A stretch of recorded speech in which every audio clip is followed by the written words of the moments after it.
le site de la Sorbonne, quelle est l'adresse du site de la Sorbonne? On tape sur site de la Sorbonne, ça fonctionne? www, c'est ça? Monsieur le conservateur. Voilà. Vous pouvez aller voir parce qu'il y a les rencontres précédentes, c'est-à-dire André Lemeur, l'architecte, Wabi qui est là, qui est notre sculptrice sur papier. Il y a aussi Emmanuel qui est aussi là. C'est sympa, les artistes sont venus soutenir les autres, qui fait notre soprano. Et il y a aussi Raphaël Arditi, qui est notre fan clown. Alors peut-être, ouais. Il y a une chaise là, si vous voulez, il y a une chaise ici. Voilà.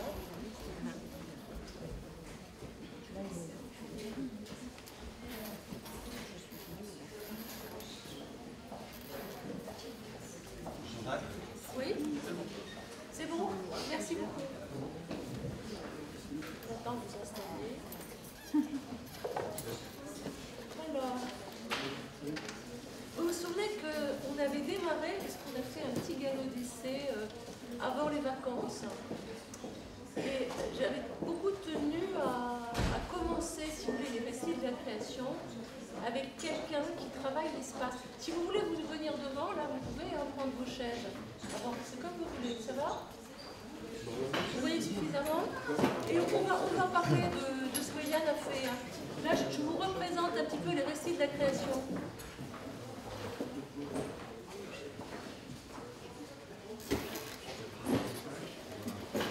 Je vous disais que la dernière fois, j'avais absolument voulu commencer par un architecte, parce que pour moi, la création, c'est vraiment la création d'un espace avant tout. Un espace que l'on donne, un espace que l'on partage, un espace que l'on imagine. Et c'est aussi un récit. C'est pour ça que nos rencontres s'appellent Récits de la création. Donc ce sont des choses auxquelles je tiens beaucoup parce que je m'y colle tous les jours, parce que j'écris, pardon, que vous savez que j'écris. Et je voulais absolument commencer par un architecte comme la dernière fois, puisque le travail d'un architecte avant tout, c'est de structurer un espace pour nous. Et aujourd'hui, pour démarrer cette année, je réfléchissais, je me disais, la dernière fois c'était un architecte, avec qui vais-je démarrer? Et par hasard, en me promenant, c'est boulevard Beaumarchais, Gand. Voilà. Je suis tombée là-dessus. Et alors je me suis dit, cet homme a inventé quelque chose qui me passionne beaucoup. Et je vais vous raconter après l'histoire de Yann, mais je voulais vous dire un peu ma petite réflexion autour des jardins. Évidemment, j'ai relu plein de textes de Lenôtre, des textes qui auraient été écrits par lui. J'ai lu pas mal de textes aussi de Gilles Clément, qui est un des jardiniers que tu préfères. Voilà. Et je réfléchissais à la différence entre le paysage et le jardin. Je me disais que le paysage, c'était ce qui s'étend devant nous. Après, je vais te poser toutes mes questions. D'accord. Je disais que le paysage, je pensais que le paysage, c'est ce qui s'étend devant nous. Là, le paysage, ce sont vos visages aujourd'hui. Et que le jardin, c'était un lieu clos, puisque jardin, ça veut dire à la fois lieu clos et paradis en même temps. Et je me disais que c'était le lieu du travail avec le vivant. Que c'était l'espace où l'homme peut travailler avec la nature, et surtout l'espace où le rêve n'est pas interdit. Puisque dans les lieux publics, les interdits demeurent. Quoi. Et le jardin, c'est l'endroit où rien n'est interdit pour nous. Je me disais que c'était aussi le lieu de tous nos rêves, et que selon les époques, il a pu avoir des formes différentes. Alors, par exemple, Gilles Clément parle du jardin planétaire, du jardin vertical, du jardin horizontal, toutes sortes de jardins que vous pourrez approfondir d'ailleurs en lisant. Il y a des choses très très faciles et très accessibles. Mais qu'en tout cas, il s'agissait toujours de la relation avec le vivant, de nous avec les végétaux vivants. Et que le jardin, c'était le lieu du vivant. Et qu'à travers les jardins, on pouvait comprendre tout le rapport de l'homme au monde. Et à travers l'évolution du jardin que nous avons réinventé, je ne sais pas, depuis le Moyen-Âge jusqu'à nos jours, il a énormément évolué, depuis la friche jusqu'au jardin travaillé, jusqu'au jardin japonais. Je me disais que chaque fois, il montrait un peu une image de nous-mêmes. Et je réfléchissais, je me disais, mais quel est le tout premier jardin? Et le tout premier jardin, tu me diras si tu es d'accord, est le jardin potager. Le jardin potager qui est à la fois, c'est le jardin de la production, qu'elle soit vivrière, qu'elle soit horticole, qu'elle soit forestière, c'est le jardin où on retrouve les gestes ancestraux du travail manuel. Et donc le tout premier jardin, j'ai beaucoup cherché, c'est le jardin potager. Dans la mesure où l'homme s'est sédentarisé. C'est ce que j'allais dire. Ouais. Le jardin existe, il porte le nom du jardin, à partir du moment où l'homme s'est sédentarisé. Ouais. Parce que les domaines n'ont pas besoin de jardin, leur jardin c'est la terre. Voilà. Donc je disais que le jardin est le lieu de l'expression du meilleur des fruits, des fleurs, des légumes. C'est aussi, pour moi, et sans doute à doute pour toi aussi, Yann, le meilleur de l'art de vivre. Et je pensais qu'aujourd'hui, il avait aussi une nouvelle mission. Et sa mission, c'était de protéger la vie. C'était la vie qui est très fragile aujourd'hui dans notre planète où nous sommes si nombreux. Le jardin protège aussi la diversité, c'est-à-dire tout ce qui est en péril. On retrouve dans les jardins, qui deviennent des refuges, une diversité qu'on ne trouve plus ailleurs, qu'on a oubliée d'ailleurs, avec les insecticides et d'autres choses. Et contrairement à ce qu'on pourrait penser, parce que je marchais dans la ville en me disant, mais où sont les jardins ici? Et il n'y a pas assez de chaises. On ne peut pas trouver des chaises, non? Ça va? Ça va? D'accord. Je me disais, mais alors comment ça fonctionne? Et on va parler des jardins urbains. Je me disais, comment ça fonctionne les jardins dans la ville? Et en fait, dans ce lieu artificiel qu'est la ville, que nous avons créé de toutes pièces, le lieu où les abeilles se portent mieux qu'à la campagne, en fait, nous avons continué à inventer le jardin dans une faille, sur des murs, sur des balcons. Et les espèces animales et végétales, beaucoup mieux que nous, les hommes, règlent naturellement leur rapport et en vue de se développer au mieux. Et dans les villes, elles se sont absolument adaptées. Je me disais que dans le jardin, tout est possible. Alors, hors du jardin, on nous demande de suspendre nos rêves. Et j'ai pensé, là, en travaillant avec les gitans, là, je rentre d'une résidence avec les gitans, et ils ont dans un champ qui est quand même assez aride, ils ont mis des fleurs, ils ont mis des oiseaux, ils ont mis des fleurs pour que les oiseaux puissent se nourrir de ces fleurs-là, et que des abeilles qu'ils ont dans une petite ruche puissent se nourrir également. Je me disais, même eux, dans ce camp extrêmement aride, ils ont réussi à créer un jardin. Je me disais que c'est le lieu, à l'intérieur du jardin, le harcèlement existentiel s'évanouit. Tout est possible. Il n'est plus question de savoir où se diriger. Il n'est plus question de bienséance. Il n'est plus question d'orienter son regard ou ses gestes. Il n'est pas question de s'ajuster à ce qui se passe autour de nous ou à une prétendue modernité. On n'a pas besoin d'épater les oiseaux, ni les abeilles, ni les fleurs. Il n'y a pas de performance dans le jardin. Il n'y a pas d'esprit de compétitivité. Au jardin, et c'est ça qui m'émeut beaucoup, il suffit d'être. Et cela demande un silence intérieur, un silence à trouver à l'intérieur de soi. Et je me suis isolée de mon jardin, là où les feuilles sont en train de rougir en ce moment, et je me disais comment je suis présente à ce jardin. Et je me disais que la présence au jardin, ça suppose un esprit nu, ça suppose un corps exposé et un esprit nu, et là le rêve est possible. Et je me disais que lorsqu'on met une graine en terre, c'est un devenir qui s'annonce. Le passé s'efface, il n'y a pas de nostalgie au jardin, les roses sont fanées, mais elles vont venir. Et je me disais que ce jardin-là, c'était le lieu privilégié du futur, que c'était un territoire mental d'espérance. Le jardin est un territoire d'espérance. Tu vas être d'accord avec ça? C'est les paroles de J. Clément. Ouais. Je crois qu'il le dit beaucoup mieux que ça. Ouais. Non, mais il dit territoire mental d'espérance, c'est exactement ça. Voilà. Alors, j'avais vraiment envie de vous inviter à partager un peu ce moment d'espérance, de vie forte avec Yann. Et aussi par rapport au travail de l'artiste, du jardinier, c'est vrai que l'artiste dans le jardin co-signe avec la nature son œuvre. Alors je voulais revenir, avant de présenter Yann, à ça qui a été vraiment une rencontre très forte.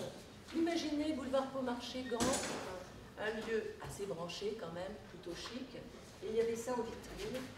Et j'étais en train de réfléchir sur le jardin, j'ai vu ça, je me suis dit c'est exactement ce que je veux dire, c'est exactement ce que je veux faire. Et donc je suis entrée et j'ai dit à l'employé qui était là, je voudrais rencontrer la personne qui a imaginé ça. Alors il m'a dit, vous savez, il n'habite pas Paris. Je lui ai dit, il est très loin, il m'a dit, oui, il est à Montreuil. Et alors je lui ai dit, à Montreuil, mais c'est loin. Il m'a dit, ah oui, il faut prendre le métro. Et alors j'ai beaucoup ri parce que j'habite Montreuil. Il faut passer le périphérique. Et alors Yann habite une rue derrière la mienne. Ouais, ça c'est drôle. Et c'est comme ça que c'est quand même trop drôle. Voilà, alors Yann Menel, donc notre rencontre est née boulevard Beaumarchais. Voilà. Avec tes souliers de fée. Ouais. Sur tes jardins Les urbains. escarpins, oui. Les escarpins. Alors, raconte-nous un peu comment est venue cette idée, d'où tu es parti, qui es-tu, Voilà. monsieur le jardinier photographe? Déjà bonjour, merci à toi de m'avoir invité. En fait, moi, d'abord j'étais cancre à l'école. Ça, ça fait partie d'une des clés de mon histoire quand même. Alors, faut pas trop que les étudiants écoutent. Parce qu'en fait, l'expression faire l'école buissonnière a pris tout son sens pour moi. J'étais trop enfermé, j'étais trop voilà. Et donc j'ai dû être orienté, fin de troisième. Et ce qui a priori est une voie de garage, à savoir les filières horticoles et agricoles, pour moi ça a été tout sauf un garage, quoi. Ça a été une ouverture complètement folle à la nature, et j'ai retrouvé toutes ces sensations de gamin où finalement je m'échappais dans les buissons en permanence. Donc pour moi ça a été salvateur, et toutes ces consciences du règne végétal, de la muqueuse, moi j'appelle ça la muqueuse de la planète, j'aime bien appeler ça, c'est pas la nature, c'est la muqueuse de la planète, ça aide à faire des échanges entre le ciel et le sol, toute cette couche de végétation.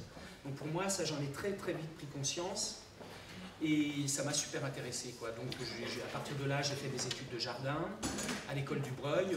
Qu'est-ce que c'est, dis-nous ce que c'est l'école? L'école du Breuil c'est une super école de jardiniers dans le bois de Vincennes, qui forme originellement aux jardiniers de l'école de Paris, en fait. C'était des filières exclusivement réservées à la formation des jardiniers de l'école de Paris. Et puis ça s'est ouvert, et voilà, en tout cas c'est une école qui a une super réputation, puisque de super enseignants, et un outil de travail phénoménal qui est l'arboretum. Alors je vous invite tous à aller vous promener dans l'arboretum du bois de Vincennes, que vous connaissez peut-être. Voilà, et puis des rencontres avec des professeurs, des gens super intéressants qui ont fait que je suis devenu, j'ai été diplômé de l'école du Breuil, et après je me suis mis à devenir photographe de jardin. Parallèlement, en fait, je continue à imaginer des jardins, mais en ce moment je fais beaucoup de photos de jardin. J'aime bien cette double casquette, cette double façon de faire, d'envisager les choses. Jardinier, photographe. Jardinier, photographe de jardin, voilà. Parce qu'en fait, dans les deux cas, la vraie relation entre les deux domaines, c'est qu'on est dans un monde d'images. Le jardin est une image, et je fais des images. Alors le jardin, c'est une image en 3D, c'est très dimensionnel, on s'y promène. Mais moi, quand je fais une image avec mon appareil photo, je fais une image en 2D. Mais c'est une image picturale, au même titre que le jardin. Bon, après, qui contient, le jardin lui-même contient aussi l'image optique qui est le reflet du jardin, le miroir d'eau. Donc ça, j'ai mis un peu de temps à m'en rendre compte, mais à partir du moment où, parce qu'au début, je me suis dit, mais c'est stupide de photographier les jardins. Il manque quand même plein de sens, le son. Je me suis dit, mais qu'est-ce que je fais là, photographier? Déjà, je ne comprenais pas ce que c'était qu'un jardin, au début, déjà, parce que c'est pas évident. Puis après, je ne comprenais pas pourquoi je le photographiais. Et ça avait des rencontres, que finalement, on est obligé de réfléchir à son propos. Et là, pour l'instant, je suis pris dans un tourbillon parce que je fais l'image de l'image. C'est peut-être un truc un peu sans fin. Et c'est là où c'est super intéressant. C'est là qu'arrive toute une exaltation. Et c'est là où, dans ces moments-là, où j'en profite pour avoir toujours mon appareil photo à proximité. Voilà, ça résume quand même mon travail. Donc deux axes de boulot, jardinage, emmener les gens dans une histoire de conscience de jardin. Qu'est-ce que c'est que le jardin, et après travailler sur des représentations de jardins forts. J'ai travaillé sur, dernièrement j'ai un livre qui est sorti sur La Balue, qui est un jardin en Bretagne. Qu'est-ce que c'est? Ouais, c'est un jardin en Bretagne. Qui ressemble à quoi? C'est très géométrique. Alors c'est très géométrique, voilà. Après j'ai travaillé, on y reviendra peut-être, j'ai travaillé sur d'autres représentations, comme sur un jardin qui s'appelle aussi Kerdalo, qui est en Bretagne, qui est un jardin absolument magnifique aussi. Et dans les deux cas, il y a un avant, un après. Quand on se laisse porter par tout cet imaginaire qui a été construit. Quand tu travailles sur un jardin, que ce soit la baluche, tu as pris des photos surtout. Oui. Ouais. Et l'autre aussi, tu as surtout. Oui, voilà. Je ne suis pas intervenu, c'est des œuvres majeures en France. Hein. La baluche, Cardalo, c'est vraiment. Carte avec un Cardalo. Oui. Ouais, du côté de Tréguier. Quel type? Parce qu'il y en a un qui est très très géométrique, la baluche, il est trop géométrique pour moi, j'ai trop peur dans le jardin. C'est comme s'ils avaient construit un enclos à l'intérieur du jardin. Oui, alors sauf que... Tellement c'est géométrique. Quoi. Oui, sauf que c'est en fait... bon, alors on va parler de l'histoire du jardin de la Balue. Voilà, c'est ce livre qu'on trouve dans toutes les bonnes librairies. Alors voilà. Donc en fait, je ne vais pas le feuilleter, je vais vous expliquer que... Voilà. En fait, tout ça résume le livre, en fait. C'est une mise en scène du paysage. Vous voyez suffisamment de moi, là? C'est une mise en scène du paysage. Ouais, c'est une mise en scène du paysage. Voilà, c'est un architecte urbaniste fou qui s'appelle Memou, qui dans les années 70 a imaginé ce jardin pour l'éditrice Claude Artaud. Et voilà, et tout le jardin, moi je suis arrivé, j'ai rencontré ces gens-là, ils avaient envie de faire un livre. Et j'ai pris pas mal de temps à respirer le lieu et à me dire, mais quelle est la force de cet endroit? Qu'est-ce qui se passe dans ce lieu? C'est la question que tu te poses toujours. Même quand je fais un jardin ou quand je le photographie, j'en fais une représentation, c'est la première question. Et là, au fur et à mesure des jours, je me suis rendu compte que ce qui m'attirait le plus, c'était cette mise en scène du paysage. Donc, tout le choix du livre, qui est un livre d'artiste, dans le sens où j'ai une liberté totale, je l'ai imaginé dans sa forme et dans son propos, toute l'introduction du livre est autour d'une mise en scène, de la mise en scène. Donc il y a une grande litanie d'images et je me suis dit, ça c'est la meilleure façon de parler du lieu. Parce que c'est un paysage, c'est à 30 km du Mont-Saint-Michel. C'était très étonnant parce que, en fait, a priori c'est la campagne, mais le temps change comme au bord de la mer. Évidemment, c'est tout proche. Donc c'est super étonnant parce que plein mois de juin, on va avoir un brouillard à couper au couteau. On se lève, on ne voit rien du tout. Donc à un moment donné, ces images, elles sont dedans. Moi, je vois juste la vague et il n'y a rien ne se passe derrière. Un petit coup de vent et là, tout à coup, le paysage se dévoile. Et c'est du coup la photo de la couverture intérieure. Donc, ça a été ma réflexion, c'est autour de ça. Trouver la force des lieux systématiquement. Après, pour Cardalo, il y a eu un propos différent. J'étais moins libre de mon expression autour de ce livre, parce que je l'ai fait avec Eric Orsena, et qui lui avait une idée bien précise du jardin aussi. Donc c'était moins un livre d'artiste. Mais en tout cas, pour moi, c'est deux œuvres majeures importantes. Quand tu entres dans un jardin, tu me disais que ce qui était important, c'était de trouver la force, mais aussi, en tant que jardinier, je te posais des questions assez naïves. Je sais pas, moi, il y a quelqu'un qui vient m'aider à couper les arbres, tout ça, j'ai l'impression que j'ai une forêt. J'en ai deux, mais bon, ça fait rien, j'imagine que j'ai une forêt. C'est ta forêt à toi. C'est ma forêt à moi. Voilà, tu réponds à mes questions.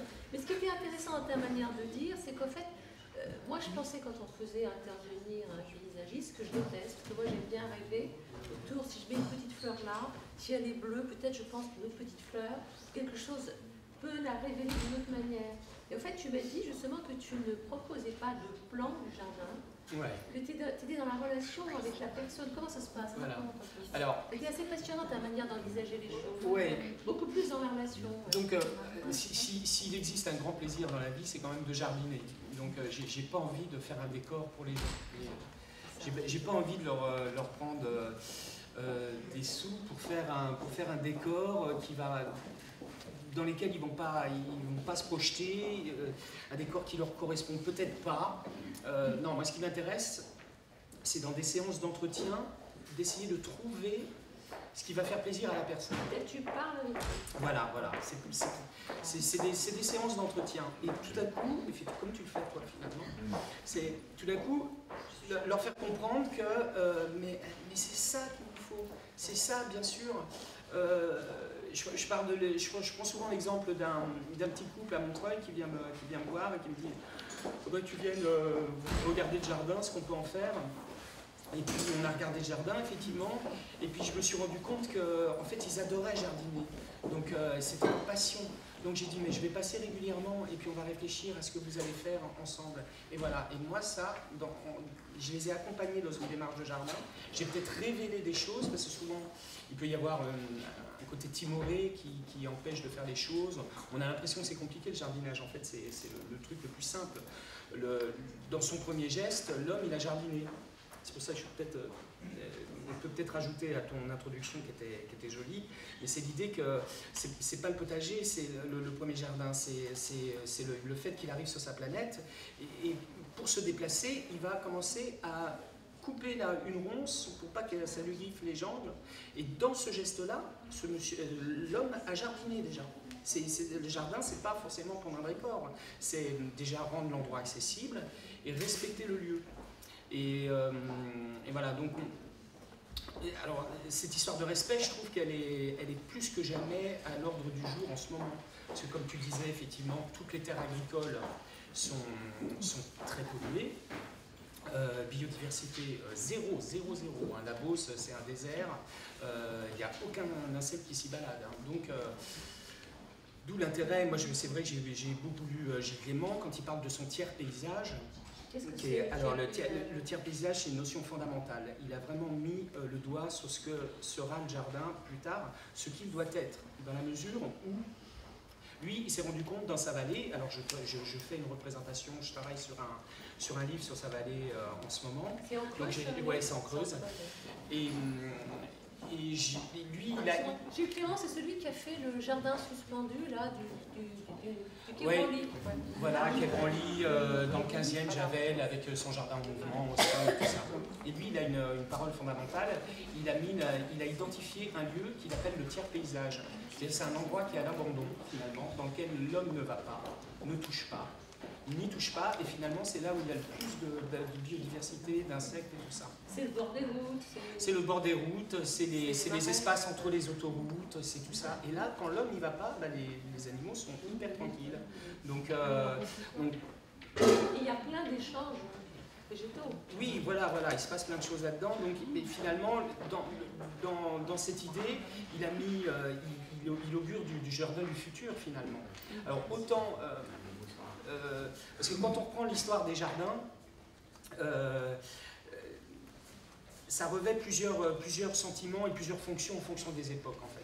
Par exemple, pour prendre l'opposé de ce qui se passe en ce moment avec Gilles Clément, c'est peut-être le XVIIe siècle, où là, la nature était hostile et on cherchait à maîtriser l'horizon. On en avait marre de ces friches, de ces taillis, de ces marécages qui étaient dangereux à l'époque, ça se comprend aussi. Donc, quand le nôtre décide de Versailles avec Louis XIV, il décide d'assécher les marécages toute la plaine. Bon, énorme travail, je ne sais plus combien de morts, enfin bref, c'est un boulot gigantesque.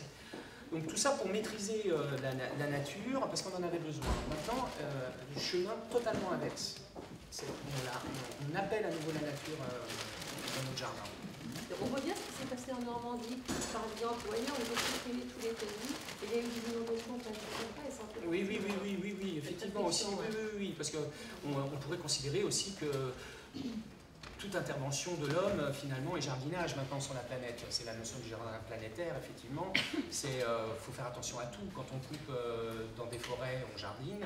Quand on massacre un bocage, on jardine à plus grande échelle. C'est la notion de paysage. Mais chez soi, finalement, c'est la même chose. Et là-dedans, c'est la même chose aussi. C'est la même chose. C'est prendre en considération une écologie, un biotope, et qu'est-ce qu'on en fait? Moi, j'aimais bien dans cette idée de chaussures plantées que ça relativise finalement la notion d'échelle du jardin. Elle, ça fait 1 an qu'elles sont en culture, je ne peux pas m'en séparer, parce que c'est celles qui ont fait l'affiche déjà, je les collectionne, celles qui font les affiches du Troc Vert, on en reparlera après. Mais quand on y porte attention, eh ben, on le tient, on le maintient. Alors, il faut savoir qu'à l'intérieur de cette chaussure, il y a du cuir, que ça nourrit les plantes, que c'est un tissu qui maintient l'humidité, que les mousses vont s'installer et tout ça. Mais à partir du moment où on lui prête attention, eh ben, ce petit endroit, il va vivre. Et c'est pur bonheur, quoi. C'est tout. On n'a pas, je dirais à la limite, on n'a pas forcément besoin d'un parc de 14 hectares. C'est un jardin. Oui, voilà. Et on peut avoir ça dans son appartement, sur son balcon. Sur son balcon, c'est des plantes d'extérieur, voilà. Mais... Là, elles ont vécu 15 jours à la bibliothèque. Oui, alors pas celle-ci, c'est les autres. Alors un petit séjour en extérieur vont lui faire du bien. Mais elles vont redémarrer. Hein. Voilà, mais ça, bon, on en reparlera peut-être plus tard. Comment t'es venu l'idée quand on est autour de ça et alors voilà, déjà moi dans des vraies chaussures. Oui, alors déjà oui, ce jour-là, je me suis retrouvé à faire l'achat le plus dingue de ma vie. J'ai acheté 320 paires d'escarpins. C'est pas commun. Et ça nous a bien fait rire. J'ai un fétichisme. Ouais, voilà. Donc, c'est l'histoire de l'expo chez Gams, c'est-à-dire que parallèlement à toutes mes activités de photographe et de jardinier, en l'an 2000, pour le nouveau millénaire, on a inventé une manifestation à Montreuil qui est très florissante. Il y a 2 manifestations en ce moment dans le jardin alternatif qui sont un peu phares. C'est Jardin partagé et Troc vert. Troc vert, c'est né en 2000 dans notre rue à Montreuil. Où, j'y étais pas encore. voilà. Alors vous voyez, c'est celle de l'affiche. On trouve les plantes qu'on poussait. Mais voilà, c'est exactement celle-ci. Donc, celle-ci aussi en partie. Oui, tout à fait. Ils ont fait d'autres affiches. Troc vert, c'est. Je discutais avec mon père qui était jardinier il y a une vingtaine d'années, et puis il commence à me dire oh Yann, cette année j'ai semé trop de tomates. Je dis ah ben, c'est embêtant. Il dit en revanche, si je rencontre quelqu'un qui a semé trop de salade, je suis le roi, je suis content. Ça m'est resté, jardinier. On arrive à Montreuil, bingo, on se dit on organise un échange de plantes. Au début, les gens arrivaient avec des thuillas sans racines, des thuillas énormes dans la rue. Donc, alors il a fallu expliquer ce que c'était que multiplier des plantes et puis échanger, parce que moi j'étais quelqu'un d'assez timide aussi, et aller vers l'autre, c'est pas évident. Surtout pour essayer de faire une espèce de palabre, pour échanger un troc, c'est pas facile. On a perdu ces habitudes-là. On a l'habitude d'un rapport marchand, client et roi et tout ça. Et puis, en fait, ça fait 13 ans, cette histoire dure dans notre rue. On a été vraiment pilote dans l'idée d'échanger des plantes à l'échelle d'une ville. Des échanges de plantes, ça s'est toujours fait, évidemment, à partir du moment où il y avait les plantes. Mais à l'échelle d'une ville, l'organiser, on a été pilote. Et c'est super intéressant parce qu'il y a très très belles histoires qui sont. Et les trocs verts se sont développés de plus en plus et tout ça. Donc en ce moment, on cherche même à les fédérer pour qu'on ait une espèce de force. Et quelqu'un qui organise un troc vert télécharge l'affiche sur le site du troc vert et on s'est dit, c'est le lien de toute cette manifestation, finalement, ça sera ce symbole, cette plante. Alors, là non plus, on n'a rien inventé. Là aussi, hein, ça, c'est plus des figures classiques que l'on rencontre dans les jardins, mais dans les jardins ouvriers, on ne gâchait pas ces chaussures. On les plantait si on les aimait. Je ne savais pas du tout, c'est une manière d'allier la tradition au jardin urbain. C'est-à-dire que les jardiniers faisaient ça. Les jardiniers faisaient ça dans les jardins ouvriers, parce que rien ne se gâchait à l'époque. Soit on adorait ces paires de chaussures, parce que c'est vrai, quand on a porté une paire de chaussures, qu'on a adoré, voilà, exactement, c'est mes chaussures de Vosgien, n'est-ce pas? Et impossible de m'en séparer, et je les laisse comme ça, les mousses se lèvent dans le jardin, je les plante. Pour moi, je ne m'en sépare pas, et si jamais il décidait de ne pas la planter, cette chaussure, il la lançait dans le trou de plantation de l'arbre. Et voilà, et le cuir nourrit la plante, c'est une matière qui est nourrissante. Donc nous, pour le symbole du troc vert, on cherchait une figure oubliée du jardin, c'en était une, et peu à peu, alors au début c'était des Godiot, comme sur cette affiche de d'autres ans, avant il y en avait d'autres, mais je crois que c'est même celle-ci, là, mais là en haut, voilà. Alors là, on l'a fait, c'était nos 10 ans, donc on était super contents, on était trop contents que cette manifestation ait déjà un premier anniversaire. Et puis Georges Bush venait de se prendre une savate dans une conférence, donc on aimait bien, il y a eu un geste qu'on aimait bien reproduire. Tu sais que le conservateur de la bibliothèque, que je ne nommerai pas, mais qui est dans les parages, Ouais. ne savait pas qu'on pouvait arroser dans une chaussure. Ah, c'est un pur bonheur en plus. Hein, parce que Il avait c'est peur pas, d'arroser les voilà, chaussures. c'est pas un geste commun. Et puis rien que de mettre, nous on fait des ateliers pour les enfants, les enfants à l'idée de mettre la terre dans leurs chaussures. Alors là, le geste interdit d'habitude. Voilà, donc ça c'est les Weston du directeur, le grand directeur de ma compagne qui a inventé le truc vert avec moi. Et il a apporté ces Weston qu'il voulait pas jeter, voilà, qu'il adorait. Donc on a mis un sedum dedans et il s'installe carrément bien, quoi. Donc c'est très adapté, c'est des plantes effectivement il faut choisir des plantes adaptées à peu de terre et aux conditions de sécheresse. Des mousses, qu'est-ce que c'est ça? Voilà, ça c'est un petit géranium, herbe à Robert, il y a un petit, il y a des sédums encore, il y a des petites oxalis, il y a des sempervivums là qui sont un peu, mais il va falloir que je jardine là parce que certaines plantes sont un peu étouffées, donc je vais y aller à la pince à épiler, voilà, donc en fait, ah oui, j'en ai des petits trucs pour préserver. Oui, je préserve, je suis un peu le chef d'orchestre de ce petit espace pour surveiller l'écologie.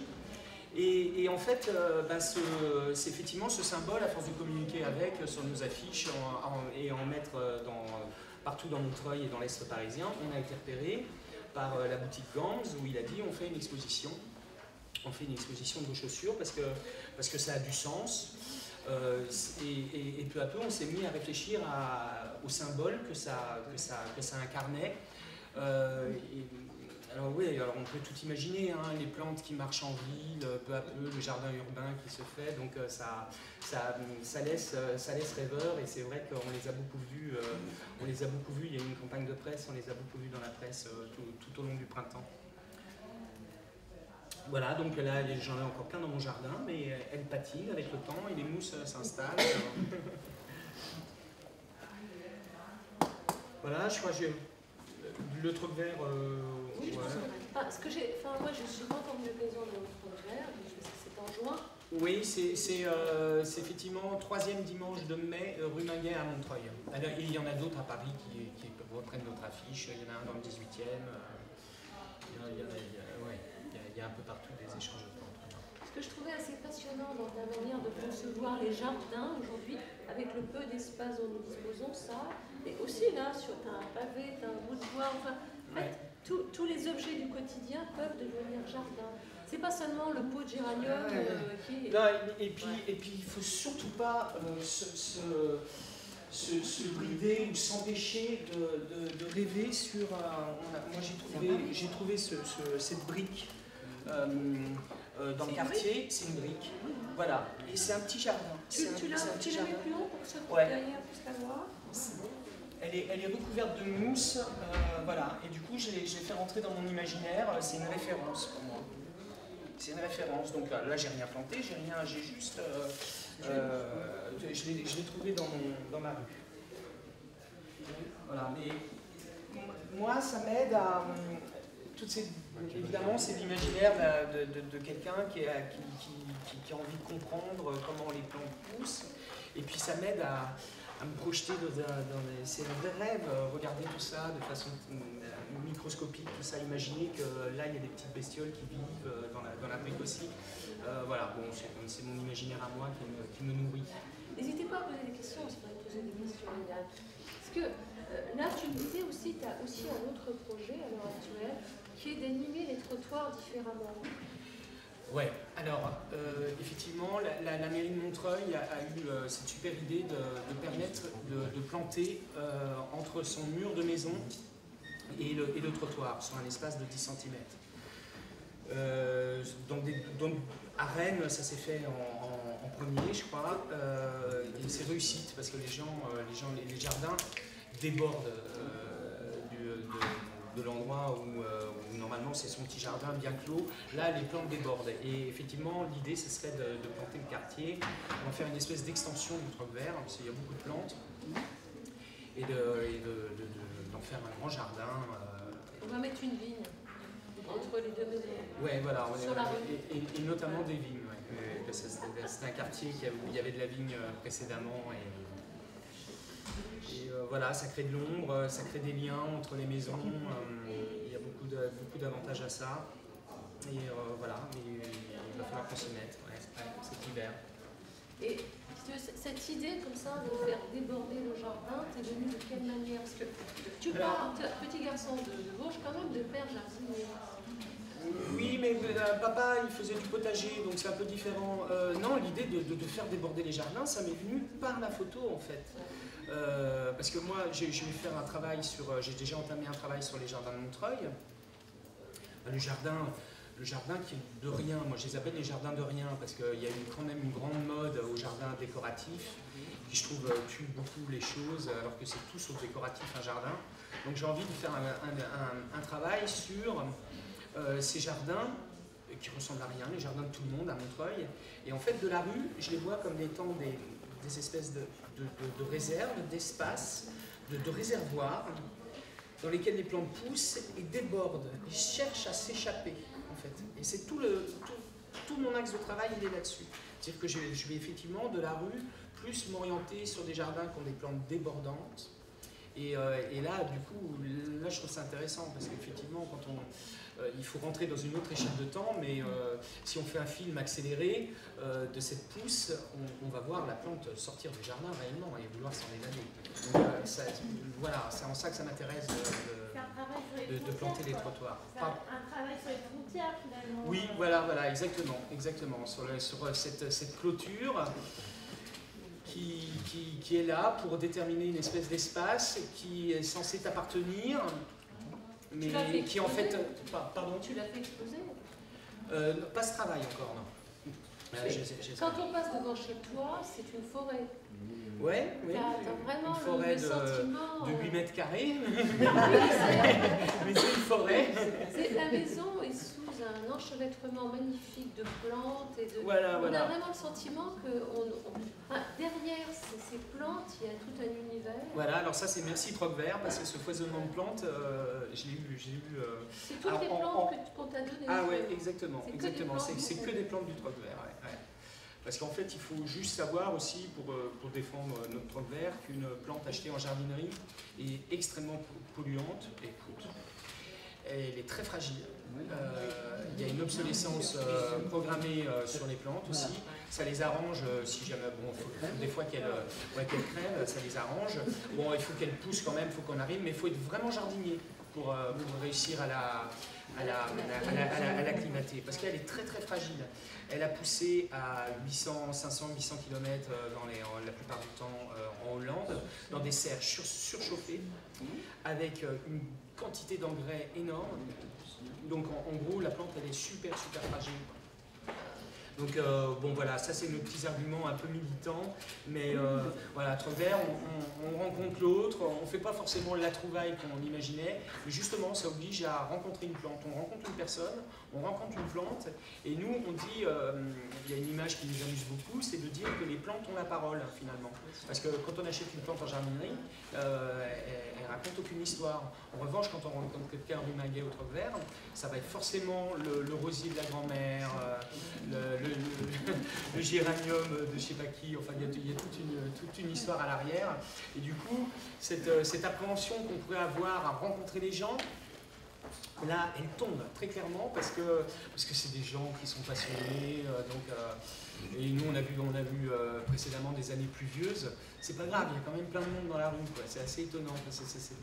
Cette énergie des gens qui est portée par leur passion, les plantes. Voilà. Donc moi, j'ai énormément planté dans mon jardin et je joue les chefs d'orchestre. Je vois ce qui exactement comme là. Je vois ce qui développe bien, puis si la plante meurt, c'est pas grave. Moi, je voue un culte à cette matière qu'il y a au sol qui s'appelle l'humus. C'est pour ça que, c'est pour ça que ma société de diffusion d'images, à partir du moment où je suis passé en numérique, avant je m'appelais lieu-dit, dire un lieu photographiquement. Tu aurais pu t'appeler De Rien, parce que c'est beau. Ouais, De Rien, voilà. Ça parle d'une humilité aussi. Et du coup, humus, tout d'un coup, je trouvais ça super intéressant parce que ça parlait d'une matière fertile L'humus, je sais si vous connaissez certainement, mais je fais un petit rappel quand même. L'humus, c'est 20 cm d'épaisseur seulement, sur toute la planète. 20 cm, c'est pas beaucoup. Ouais, 20 cm, c'est pas beaucoup. Parce qu'en dessous, c'est la roche-mère de la planète, et au-dessus, c'est les végétaux. Et l'humus, quand on dit inhumer un corps, ça vient de là, l'étymologie. C'est humus, inhumer, et c'est faire tomber un corps dans l'humus. Un corps qui soit animal ou végétal, on parle de la même chose. Donc moi, dans mon jardin, au-delà de ce culte que je voue, je trouvais stupide d'évacuer tous les végétaux que je taillais dans le jardin. Je trouvais ça fastidieux. J'appauvrissais mon sol, puisque le cycle végétal ne se faisait plus, dans la mesure où les plantes poussent trop, je coupe la plante et j'évacue. Le cycle ne se fait pas. Le cycle, il se fait quand le bois tombe au sol et qu'il pourrit et qu'il renourrit la terre.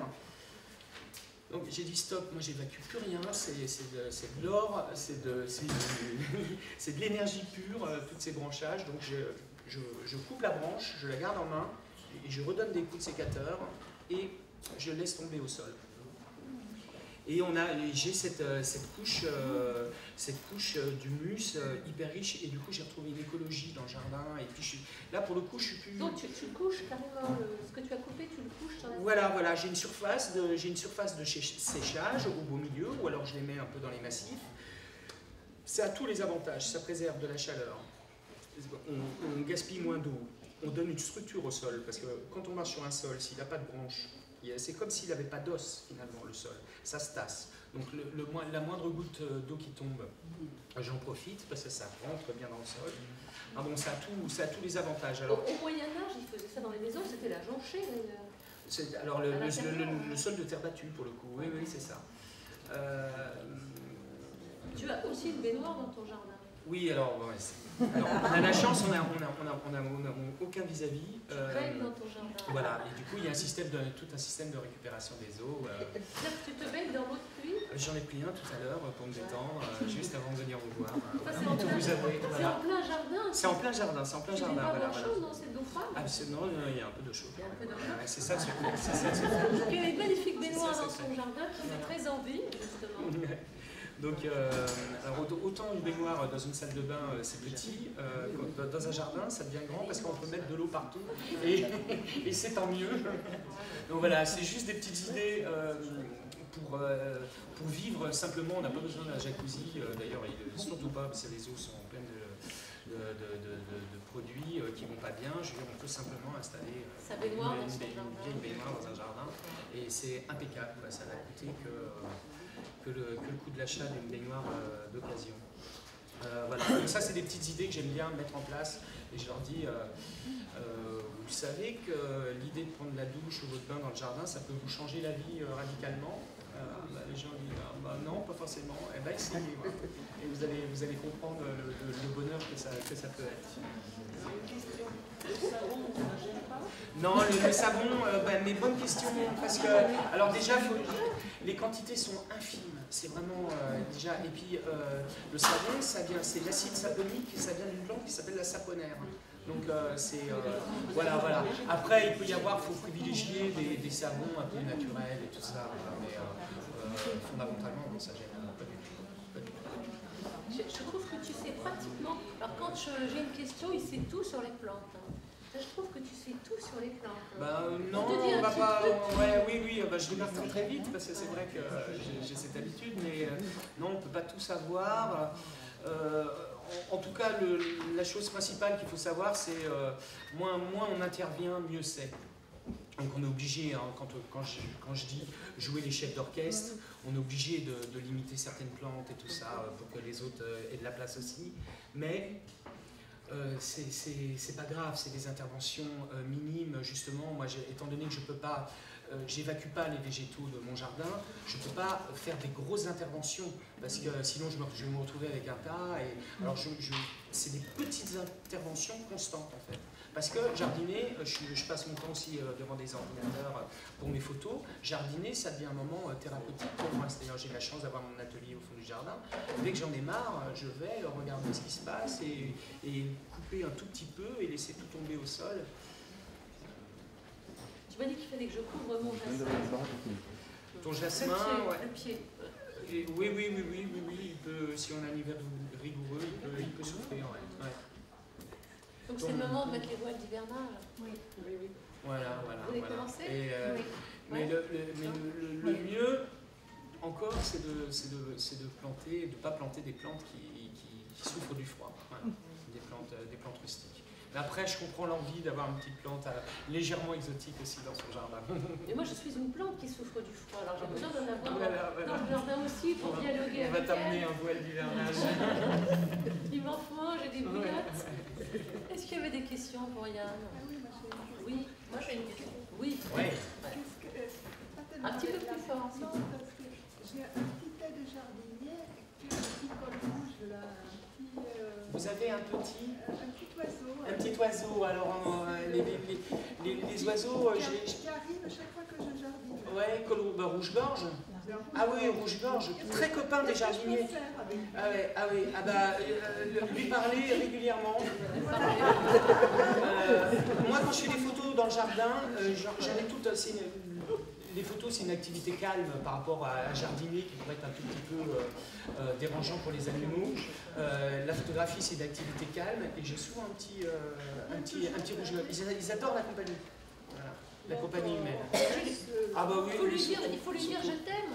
Voilà. Il va rester dans le jardin. Puis un jour, il se posera sur votre épaule et il vous dira un petit coucou à l'oreille. Il cherche des plantes. Ah oui, et notamment dans ces moments-là, votre compagnie, en fait. C'est vrai, c'est un oiseau qui est Mon assez amoureux, c'est convivial. un rouge-gorge, c'est pas mal.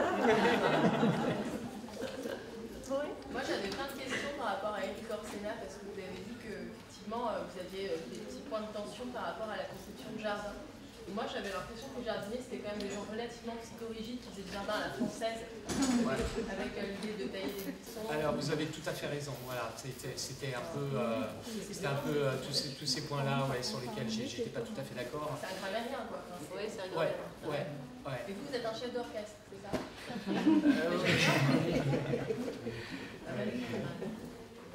Oui, effectivement, il peut y avoir, pardon. C'est bien d'être chef d'orchestre, enfin, moi je trouve ça beaucoup mieux qu'être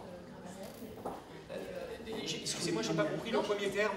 Vous êtes chef d'orchestre, c'est ça? Oui, là c'est ça. Grammairien. Grammairien, voilà, d'accord, c'est ça que j'avais pas. C'était pas toujours Oui, facile. parce que mais à la limite, c'est des anciennes écoles aussi de jardin, et puis effectivement. Il y a le jardin à l'anglaise, on m'avait dit que c'était l'inverse du jardin à la française, mais je suis sur des conceptions un peu caduques peut-être. C'est des conceptions très... oui, ça reste vrai, mais après... c'est peut-être des petites différences qui vont tomber à l'avenir, j'espère, parce que ça...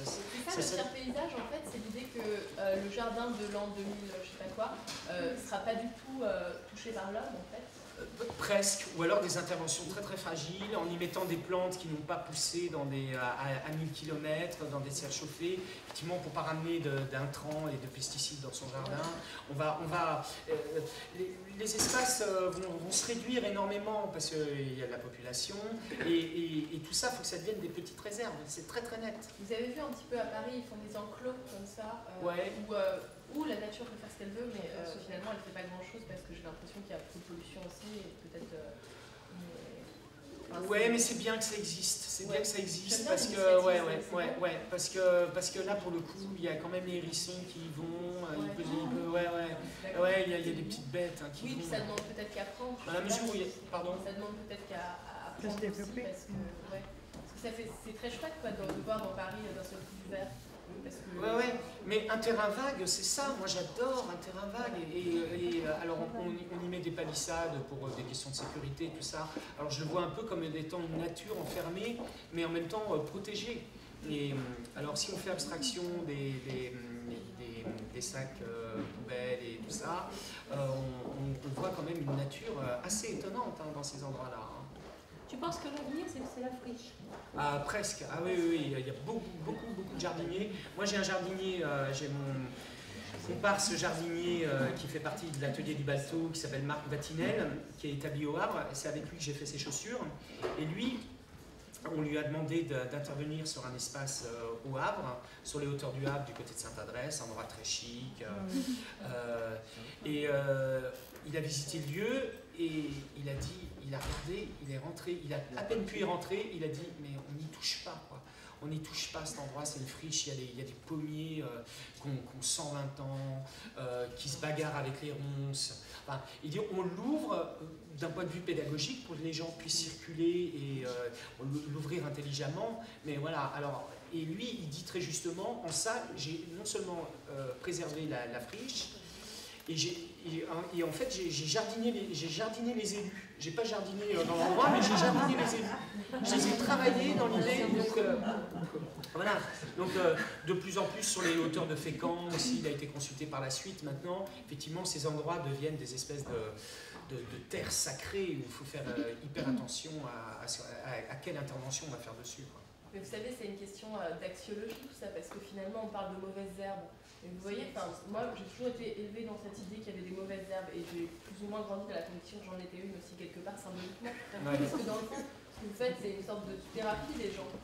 Quand un couple vient vous voir et que vous leur dites après, oui, on va voir ce que vous pouvez faire ensemble, c'est vrai que on a l'impression que c'est complètement votre travail, c'est vrai. Ouais. Alors qu'il y a des gens, je pense, qui sont au départ, qui ont un blocage même par rapport à... Ah oui, il y a les bonnes herbes, il y a les mauvaises herbes. Et le jardin décoratif... Il y a juste des plantes auxquelles on n'a pas trouvé d'utilisation, c'est tout. Mais bon, ça c'est la réponse un peu fondamentale en place. Mais il suffit de regarder, de taper herbicide sur Internet et de regarder les modes d'emploi, la terminologie, les mots qu'ils emploient. Ça se rapproche beaucoup de la xénophobie et tout ça, c'est terrifiant. C'est des êtres vous dérangent dans votre jardin. Enfin bon, attends, je dis oulala, vivement que l'époque passe, quoi. Et ça va passer, ça c'est très clair, c'est très net, c'est une question de survie, quoi. Ça cause beaucoup de dégâts, quoi. Moi j'aime beaucoup l'idée de la plante qui déborde. Ouais. Que ça c'est une idée qui me plaît beaucoup, la plante qui va au-delà, qui va à la limite chez l'autre. Ouais. Et alors qu'on est dans une société extrêmement individualisée, je me dis que c'est peut-être aussi une façon, faut-il que ça soit accepté par l'autre, mais c'est peut-être aussi une façon de retrouver une proximité avec ses voisins, non? Exactement. Ouais. C'est une petite main verte qui leur tend la main, comme ça. Ouais. Sauf si la vigne vierge ou le lierre passe sous les tuiles et que... Ah voilà.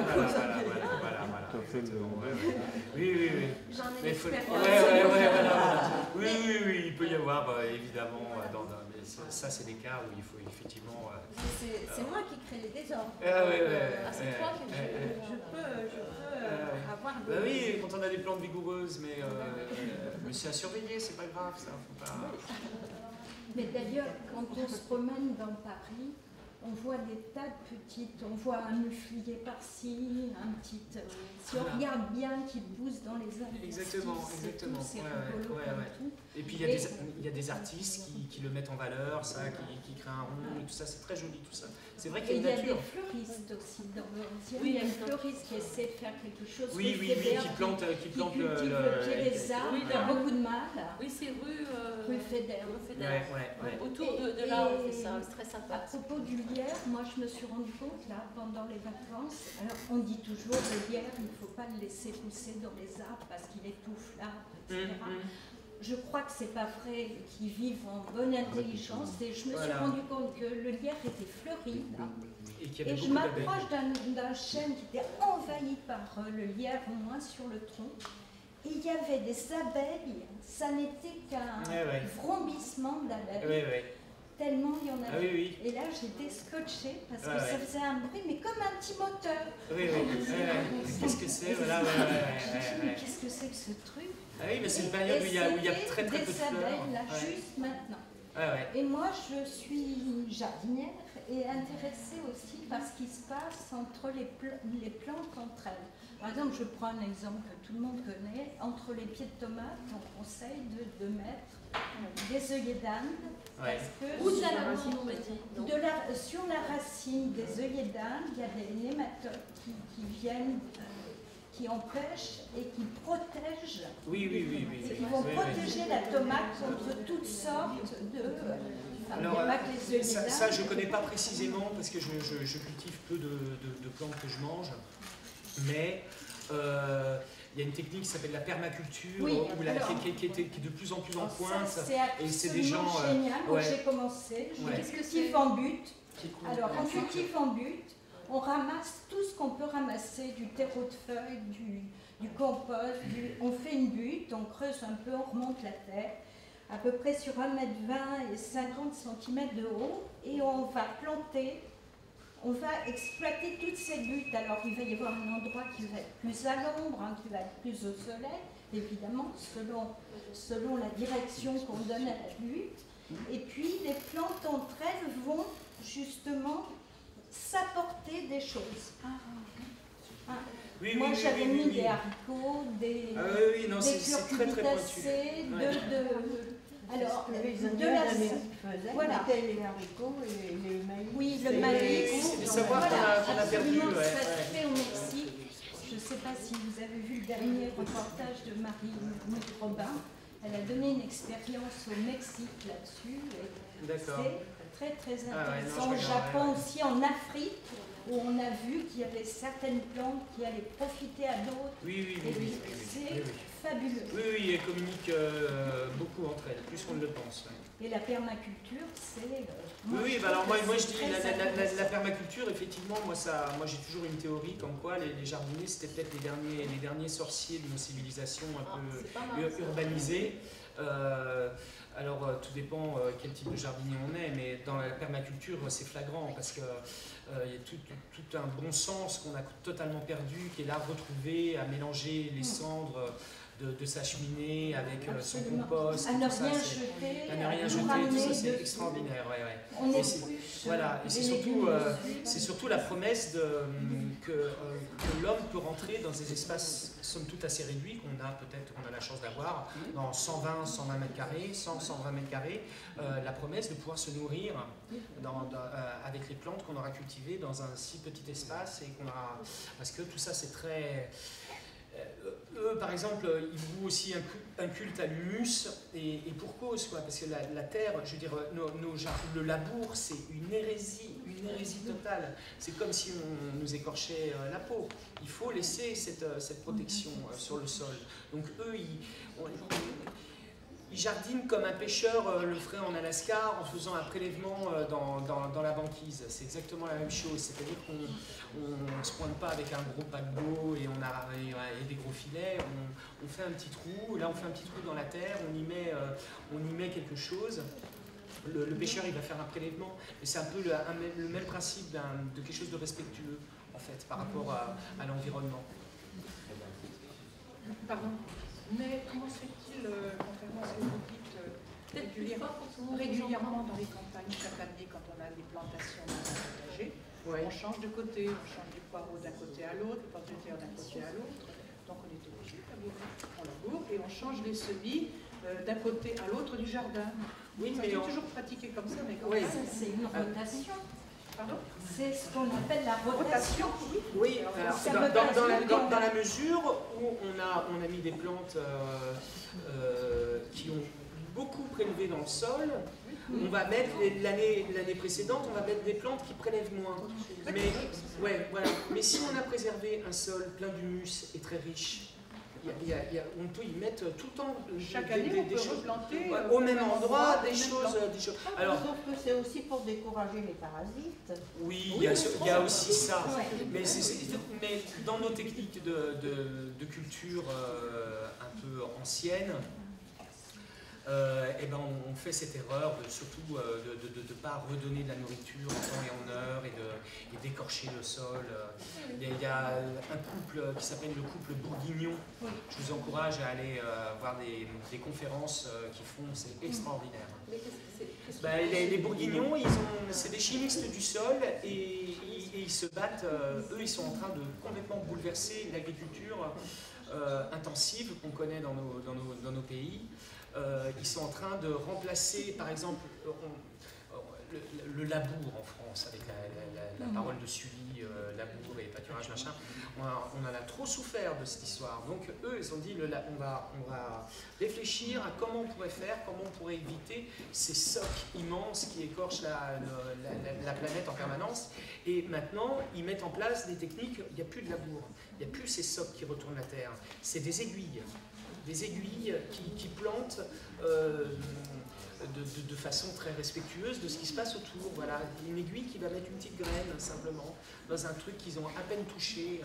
Je crois qu'il faut expliquer pourquoi, parce qu'en fait, il ne faut pas inverser les couches du sol. Il y a des choses qui vivent dessous et des choses qui vivent dessus, aérobie et anaérobie. Et quand on laboure, en fait, on met les choses qui vivent dessous, on les fait passer dessus. Elles ne peuvent plus. Voilà. Elles ne peuvent plus vivre. Elles meurent, exactement. Vous en connaissez un rayon. Les aborigènes d'Australie disent justement qu'il ne faut pas labourer la terre, parce que les esprits sont juste dans l'humus. Voilà, oui. C'est pour ça qu'on utilise ce qu'on appelle les grelinettes, là, les trucs avec des... Qui sont des outils plus respectueux, effectivement. Ouais. Qui ont des pics, là, des petites fourches, des fourches larges, et en fait, on ne fait qu'aérer. On soulève tout simplement la surface. Voilà. Mais moi, là, récemment, j'ai écrit un article sur l'humus, et j'ai trouvé une phrase d'un écrivain naturaliste en 1813 qui s'appelle Bernardin de Saint-Pierre. Et lui, il parle de l'humus en disant que c'est le berceau et le tombeau des choses en même temps. Et alors là, il a tout dit. On est de là, on est né de l'humus et on y retournera. Et donc moi, Belle phrase. Belle phrase pour conclure. Il y avait encore une autre question. Alors, merci beaucoup, Yann. Moi, je voudrais t'en acheter merci une. À vous. On peut t'en acheter une, je voudrais t'en acheter une. Ah bah écoute, avec plaisir. C'est 10 € là. 10 € la version. C'est pour soutenir le troc vert. Ouais. Vous pouvez venir voir ce qu'a fait Yann, vous pouvez venir voir ses bouquins et bavarder un petit peu avec lui aussi, profitez-en. C'est pas tous les jours qu'on a un jardinier comme ça avec nous. Merci à vous. Merci à toi. Merci, bravo.